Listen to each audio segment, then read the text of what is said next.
जय हिंद दोस्तों ये आप जान लीजिए कि ये हिंदुस्तान है। यहाँ पर दो तरह के लोग रहते हैं, दो मानसिकता के लोग रहते हैं। वो ये, एक वो जो सरकार को चाहे गलत करे फिर भी सपोर्ट करते हैं, या फिर अच्छा करे फिर भी सपोर्ट करते हैं। मतलब ये वो हैं जो सरकार के अंधे भक्त हैं, या फिर आप ये कह सकते हैं कि इनको सरकार के तरफ से काफ़ी फ़ायदा होता है, इनको व्यक्तिगत फ़ायदा होता है, इसलिए सपोर्ट करते हैं। और एक तरफ वो दोस्तों जो मतलब सेकुलर है, जो मतलब ये आप जान लीजिए दोस्तों कि सेकुलर है, मतलब सरकार अच्छा काम करेगी तो सपोर्ट करेंगे और सरकार गलत काम करेगी तो सपोर्ट करेंगे। देश के जो युवा हैं, छात्र हैं, मजदूर हैं, किसान हैं, वो दोस्तों अगर सरकार अच्छा काम कर रही है तो उनका सपोर्ट करेंगे, नहीं तो नहीं करेंगे। ये आप जान लीजिए, हाल ही में एक रिपोर्ट, एक जो अभी न्यूज़ आई है जिसमें रेलवे के जो छात्रों ने जिस तरह से प्रदर्शन किया, प्रोटेस्ट किया, ट्रेनों में आग लगा दी, ऐसा तो बिल्कुल नहीं करना चाहिए दोस्तों। एक पत्रकार होने के नाते हम ऐसा कभी नहीं कहेंगे कि वो ऐसा करे, हम उनको कभी ऐसा सलाह नहीं देंगे दोस्तों। और हम उनसे यही कहेंगे कि आप सरकारी संपत्ति को नुकसान ना पहुंचाए। आप जो भी आपका बात हो, आप एक अच्छे तरीके से अपना बात सरकार की तरफ रखें, ठीक है।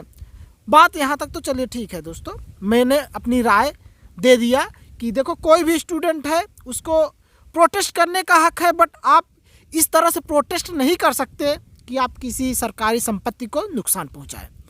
कानून में, संविधान में आपका ये अधिकार है, प्रोटेस्ट कीजिए, लेकिन संविधान में आपको ये अधिकार नहीं दिया है संविधान ने कि आप सरकारी संपत्ति को नुकसान पहुंचाएं, बिल्कुल नहीं। और आप नहीं पहुंचा सकते। बात यहाँ तक बात है दोस्तों। अब बात करते हैं दोस्तों एक ऐसे इंसान की, एक ऐसे पत्रकार की दोस्तों, जो पहले आप ये स्क्रीनशॉट देखिए दोस्तों। तो दोस्तों देख रहे हैं ना, क्यों हर छात्र को चाहिए रेलवे में नौकरी, क्यों करोड़ों छात्रों को चाहिए रेलवे में नौकरी। दोस्तों देश में करोड़ों छात्रों को रेलवे में नौकरी चाहिए, ये इनका कहना है। मतलब ये इनका ये स्क्रीनशॉट है, इनके जो चैनल पर न्यूज़ प्रसारित किया जा रहा है। और इसमें क्यों कह रहे हैं कि क्यों छात्रों को रेलवे में ही नौकरी चाहिए, पता है क्या बोल रहे हैं?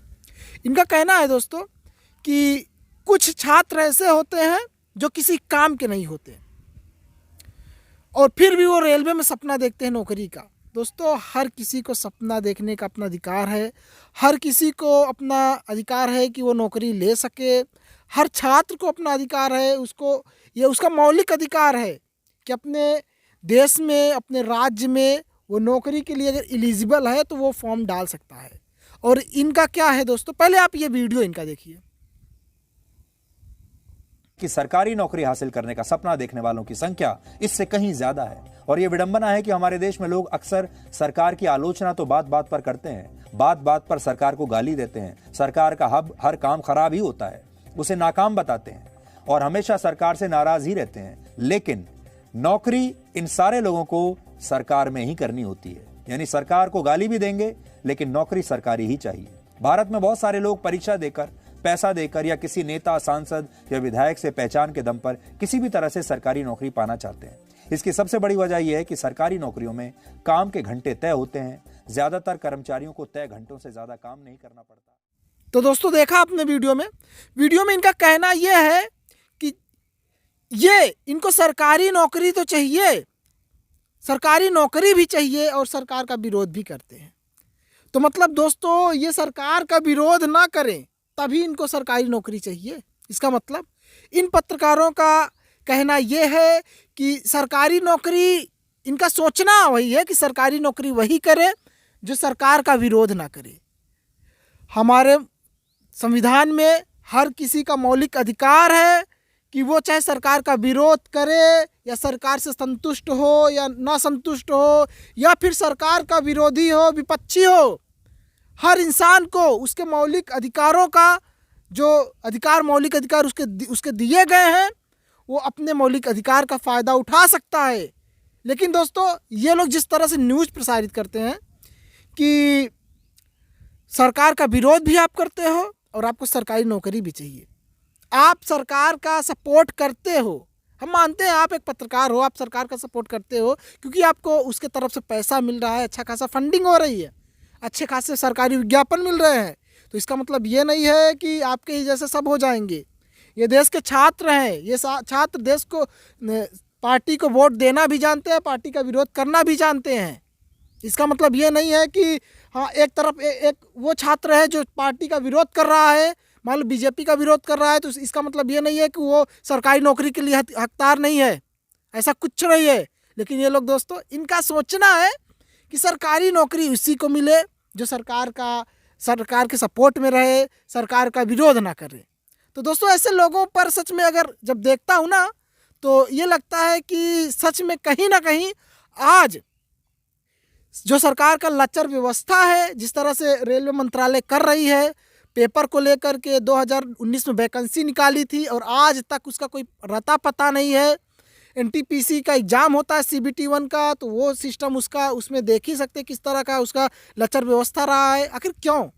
क्योंकि ये जो पत्रकार है ना, ये सवाल नहीं करते, मेन स्ट्रीम मीडिया सवाल नहीं करती, और इसी वजह से दोस्तों जब मेन स्ट्रीम मीडिया सवाल नहीं करेगी तो सरकार भी लापरवाह रहेगी।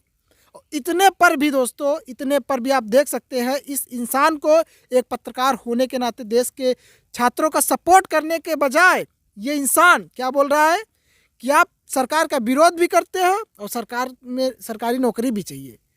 सरकारी नौकरी इसलिए चाहिए क्योंकि सरकारी नौकरी में एक पक्की नौकरी हो जाती है, उसमें जो है अनेक अनेक तरह के लाभ मिलते हैं, इसलिए वो इसके हकदार हैं, इसलिए वो चाहते हैं। अगर वो हकदार नहीं रहेंगे तो फॉर्म नहीं डाल पाएंगे, और आप फॉर्म भी डलवाते हैं और उसके बाद परीक्षा लेते हैं। ऐसा नहीं है कि फॉर्म डलवाने के बाद सीधा नौकरी दे देते हैं।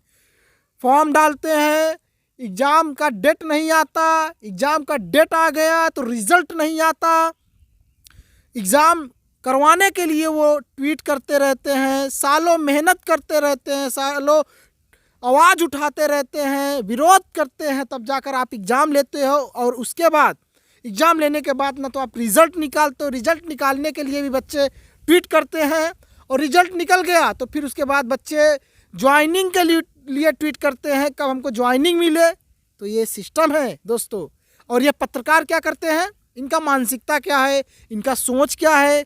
जब दोस्तों ये इंसान, ये पत्रकार, जब देश के युवाओं का, किसानों का, जब दोस्तों किसान का आंदोलन हो रहा था तब पर भी ये पत्रकार उनको आतंकवादी बोल रहे थे, और आज जब छात्र आंदोलन कर रहे हैं, हालांकि हम इन छात्रों को बिल्कुल ये सजेस्ट नहीं करेंगे, बिल्कुल ये सलाह नहीं देंगे कि ये इस तरह से करें। इनको अभी फ़िलहाल दोस्तों जिस तरह से कोरोना का टाइम है, इनको कोई अधिकार नहीं बनता ये प्रोटेस्ट करें, और सरकारी संपत्ति को नुकसान पहुंचाने का तो बिल्कुल भी नहीं।